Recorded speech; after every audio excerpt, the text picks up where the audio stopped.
Hello guys, welcome to Chemistryfied. In this video, I am going to explain you about isomeric shift. Isomeric shift को हम delta से denote करते हैं. Isomeric shift is the shift in a nuclear energy level caused by change in the interaction of the surrounding s electron cloud with the nucleus. So, जब भी nuclear energy level में shift आ जाए, किस वजह से? Due to change in interaction of surrounding s electron with the nucleus की वजह से, उसको हम आइसोमेरिक शिफ्ट कहते हैं. Now let us understand it with the help of diagrammatic representation. ये ग्राउंड स्टेट है और ये एक्साइटेड स्टेट है.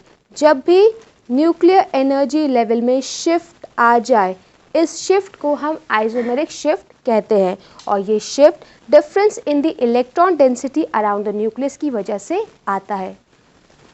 Isomeric shift is only a relative quantity, means it is used in the comparison of compound containing Mosabier nucleus with the same source. Isomeric shift एक relative quantity है, मतलब यहाँ पर हम रेफरेंस कंपाउंड से compare करते हैं हमारे मोज़ेबियर न्यूक्लियाइड को, मगर कंडीशन क्या होना चाहिए? दोनों ही सेम सोर्स को बिलोंग करना चाहिए. For iron 57 and tin 119 sources, the standard absorber are sodium nitroprusside and barium stannate respectively. So, iron 57 के केस में हमारा रेफरेंस सोडियम नाइट्रोप्रोसाइड होता है, जो कि होता है Na2FeCN5NO.2H2O, और टिन 119 के केस में हमारा स्टैंडर्ड रेफरेंस बेरियम स्टैनेट होता है, जो कि होता है BaSNO3. A standard absorber is necessary as a reference to compare isomer shift in different absorber system. एक रेफरेंस ज़रूरी होता है ताकि हम कंपेयर कर सकें उनके आइसोमेरिक शिफ्ट की वैल्यू को डिफरेंट अब्जॉर्बर सिस्टम में. Now let us understand isomeric shift value with the help of example in ferricinium bromide at 20 Kelvin. The shift in FeBr3 is about 0.05 centimeter per second, which correspond to 2 into 10 to power minus 8 electron volt in energy, which is very small compared to gamma rays energy, which is about 14.4 keV for iron 57. So, फेरिशीनियम bromide में जो हमारा shift आता है वो 0.05 centimetre पर second का आता है और इसी शिफ्ट को हम आइसोमेरिक शिफ्ट कहते हैं. Next comes the formula of isomeric shift. The isomer shift is given by formula del equals to K Re square minus Rg square psi s square absorber minus psi s square source, where K is constant, Re is the radius of nucleus in the excited state, Rg is the radius of nucleus in the ground state, psi s square absorber is the electron charge density at the absorber, psi s square source is the electron charge density at the source. Another formula of isomeric shift is del equals to K delta R upon R psi s square minus C, where K and C both are constant. Delta R is equal to Re minus Rg, where Re is radius of nucleus in the excited state and Rg is the radius of the nucleus in the ground state. Capital R is the average radius of the nucleus. Psi s square is the electron density in the s orbital. S electron wave function have the maxima at nucleus, therefore it affect isomer shift to a large extent. Therefore, value of isomer shift depend upon s electron density. P and D electron influences the density of s electron by screening, so they reduces the s electron density. S electron density isomeric shift की value को to a larger extent affect करता है, यानी हमारी isomeric shift की value depend करती है S electron density पर. P और D इलेक्ट्रॉन इन्फ्लुएंस करते हैं हमारे density of S electron by shielding, मतलब वो एक शील्ड बना लेते हैं एस इलेक्ट्रॉन के लिए बाय स्क्रीनिंग. सो वो रिड्यूस कर देते हैं हमारे s इलेक्ट्रॉन डेंसिटी को। सो हम कह सकते हैं कि हमारी s electron density inversely proportional है p और d इलेक्ट्रॉन डेंसिटी से। Now we will apply isomeric shift formula in case of iron 57 and tin 119. So let us see the first example, which is of iron 57. Ne2FeCN whole 5 NO is the reference standard for iron 57. हमें पता है iron 57 के case में sodium nitroprusside हमारा reference standard होता है। When the iron 57 undergo transition, then it will show compression, which means the radii of the nuclei in the excited state is lesser as compared to that in the ground state.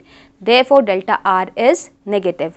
So, जब हमारा iron 57 मॉज़ेबिया nuclide transition show करेगा तो वो एक compression दिखाएगा। So, compression की वजह से मेरा Rg बड़ा होगा Re के कंपैरिजन में, इस वजह से डेल्टा R की वैल्यू नेगेटिव आएगी।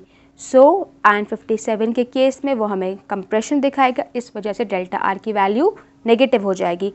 अगर डेल्टा R की वैल्यू नेगेटिव हो जाएगी तो मेरे साई एस स्क्वायर की वैल्यू भी क्या हो जाएगी, नेगेटिव।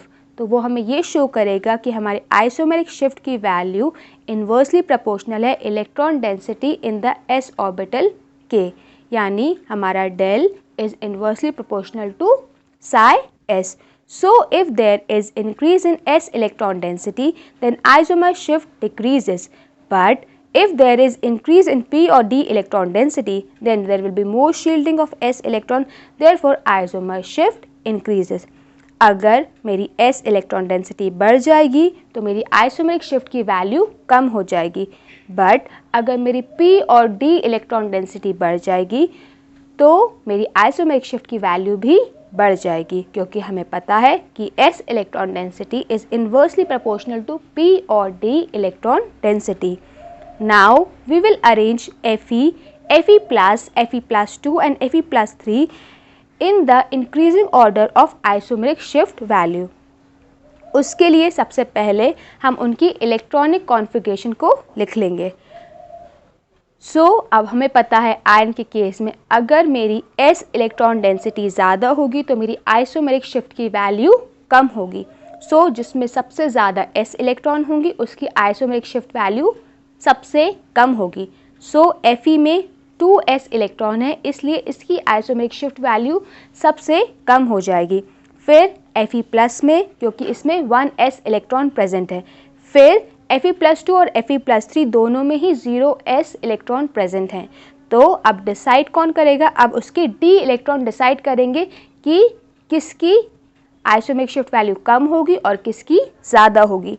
अब हमें पता है कि isomeric shift value is directly proportional to d electron in case of iron. जिसके d इलेक्ट्रॉन ज़्यादा होंगे उसकी आइसोमेरिक शिफ्ट वैल्यू ज़्यादा होगी और जिसमें कम होंगे उसकी कम होगी। Fe+3 में 5d इलेक्ट्रॉन है, इसलिए इसकी आइसोमेरिक शिफ्ट वैल्यू कम होगी Fe+2 के कंपैरिजन में। The increasing order of isomeric shift value is isomeric shift value of Fe, then comes isomeric shift value of Fe+, then comes isomeric shift value of Fe+3, and finally the highest isomeric shift value is of Fe+2. Second example is of tin 119. Barium stenate BaSnO3 is taken as the reference standard. हमें पता है tin 119 के case में हमारा reference barium stannate होता है। When the tin 119 nuclei undergo transition, then it will show expansion, which means the radii of the excited nuclei will be larger as compared to that in the ground state. Therefore, delta R is positive. जब हमारा tin 119 मॉज़ेबिया nuclide transition करेगा तो वो हमें expansion show करेगा। इसका मतलब क्या कि हमारा Re बड़ा है Rg से, इस वजह से हमारा डेल्टा R क्या हो जाएगा, पॉजिटिव। tin 119 के केस में वो हमें एक्सपेंशन शो करेगा और हमारा डेल्टा R पॉजिटिव होगा। और अगर हमारा डेल्टा R पॉजिटिव होगा तो हमारी आइसोमेरिक शिफ्ट की वैल्यू डायरेक्टली प्रोपोर्शनल होगा positive of Sai S square के। इस वजह से हम कह सकते हैं कि हमारी आइसोमेरिक शिफ्ट की वैल्यू डायरेक्टली प्रोपोर्शनल है electron density in the s orbital के। If there is increase in s electron density, then isomer shift increases, but if there is increase in p or d electron density, then there will be more shielding of s electron, therefore isomer shift decreases. So हमारी s electron density बढ़ेगी तो हमारी isomeric shift की value भी बढ़ेगी tin के case में, और अगर हमारी p और d इलेक्ट्रॉन डेंसिटी बढ़ेगी तो हमारी आइसोमेरिक शिफ्ट की वैल्यू कम होगी, क्योंकि हमें पता है s electron density is inversely proportional to p और d electron density. Now we will arrange Sn, Sn plus, Sn plus 2, Sn plus 3 and Sn plus 4 complexes in the increasing order of their isomeric shift value. इसके लिए हम सबसे पहले उसकी electronic configuration लिखेंगे. अब हमें पता है टिन के केस में डेल्टा आर पॉजिटिव होता है, सो हमारा जो डेल होता है वो डायरेक्टली प्रोपोर्शनल होता है साई एस के और इन्वर्सली प्रोपोर्शनल होता है पी इलेक्ट्रॉन डेंसिटी के. सो जिसमें सबसे ज़्यादा एस इलेक्ट्रॉन होंगी उसकी आइसोमेरिक शिफ्ट वैल्यू सबसे ज़्यादा होगी.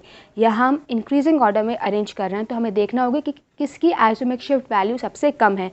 सो जिसमें कम एस इलेक्ट्रॉन उसकी आइसोमेरिक शिफ्ट वैल्यू उतनी ही कम हो जाएगी.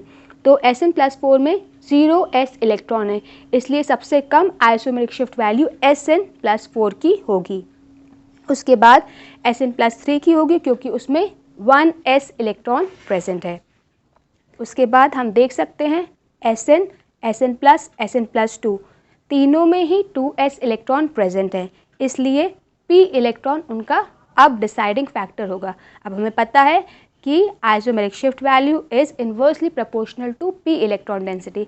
जिसमें p इलेक्ट्रॉन ज़्यादा होंगी उसकी आइसोमेरिक शिफ्ट वैल्यू कम होगी. तो Sn में 2p इलेक्ट्रॉन है, इसलिए Sn की आइसोमेरिक शिफ्ट वैल्यू कम हो जाएगी. फिर Sn प्लस की हो जाएगी क्योंकि उसमें 1p इलेक्ट्रॉन है, और सबसे ज़्यादा आइसोमेरिक शिफ्ट की वैल्यू Sn प्लस 2 की होगी क्योंकि उसमें 0p इलेक्ट्रॉन है और 2s इलेक्ट्रॉन है. So guys, this is all about isomeric shift. Please do like and subscribe my YouTube channel. Thank you so much.